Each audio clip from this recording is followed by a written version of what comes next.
Malinis na Kobe na naging bato pa. Tignan niyo naman yung itsura na itong si Tutoy galing sa sobrang saya. Biglang nalungkot. Ano nangyari to? Yan na bang nakita mo? Napakamot na lang sa hindi makate na parang maiiyak na tong bata natin. Napagkaisang ka na naman ng mga kuya mo, Toy. Tignan niyo yung itsura niya guys, sumaluha-luha na. Kaya ayun, napaupo na lang sa sahig. So noong nakaraang araw nga, ibinato ko ng bagong Kobe itong si Tutoy at hindi rin niya malaman kung anong mararamdaman niya. Actually, pati yung mga kuya ay talagang nasurpresa dahil hindi nila alam to. Wala akong kakuntsaba nung binili ko tong Kobe na to. Kaya naman ang binato ko at makita nila kung ano yung nilalaman ay talagang nagsigawan ng lahat.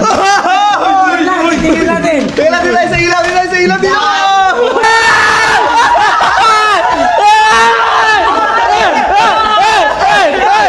Patay! One!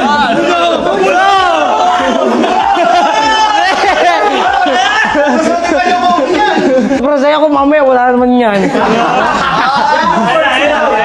Pero dahil nga wala rin kaalam-alam ang mga kuya ay inuna ko silang sorpresahin. Sa kanila ko muna pinakita bago kay Tutoy at tignan nyo kung ano naging reaksyon nila. Tignan mo ako yung reaction namin ha. Oh, game. Sigurado, magugulat tong mga to. Gagi yan. Swerte natin ko yung promise. Silipid din. Tatlong balot, pare. Nakita ko na yung sintas. Apat.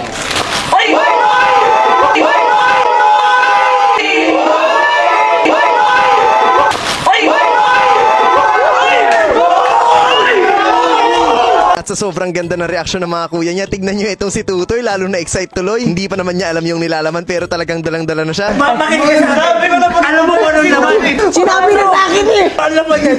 Dalawang itlog. Tin, quiet ka muna. Tin, quiet ka muna. Teka lang, quiet ka muna. Dali na nga. Ano pinasardina sa... Anong masasabi niya? Doon sa nakita niya? Sa shoe lover, coach, grabe yan. James yan, coach. James. Coach, ang tanong ko, paano? Kasi nung nabili natin to, 2 days ago lang ata nung na-release. Kaya parang hindi talaga nila ini-expect na ito yung sapatos na yun. Kailan na-release? Pero syempre matatalino ang mga kuya, hindi agad-agad tumatatanggap ni Tutoy. Nakaisip ng pakulo at patalikurin daw muna siya. Palikod mo lang. Pigit ka muna. Ge. Ano sa pigit? At dito habang nakapikit siya, ipinalitan namin yung laman. Abang ito naman si Tutoy talagang abang na abang. Ayun na, nakalagay na yung anta sa loob. Kung ano-ano talaga naisip ng mga kuya pag magkakasama. Yeng!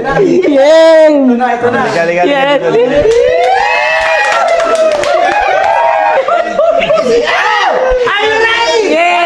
Dandahan lang. Oo na kasi. Dandahan lang. Matambok! Perbalot ah, perbalot. Ganun mo. Isa-isa lang. Isa. Matambok! Parang ka tumama sa nota. Habang binubuksan ni Tutoy, nandun si Migo sa likod. Hawak niya yung totoong laman na Kobe. Isa lang.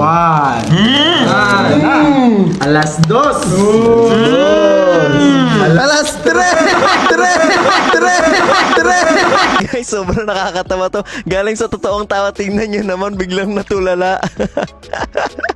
Ano nangyari, Toy? Ano ba yung nakita mo? Dami ako na. Ano na kasi?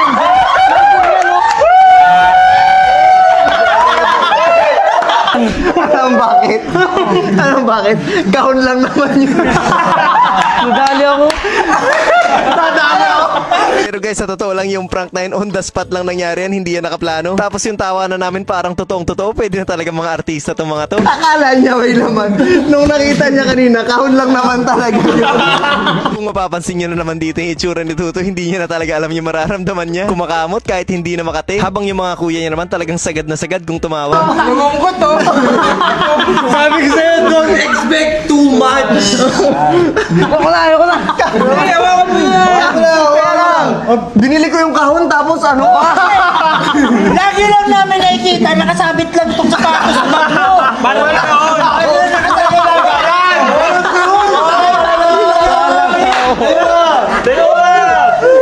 Ano, suot natin. Gusto mo? Bukas mapanood nyo kung paano talaga lalong umikot ang emosyon nitong si Tutoy. Who am I that the maker of heaven would love me and know me by name?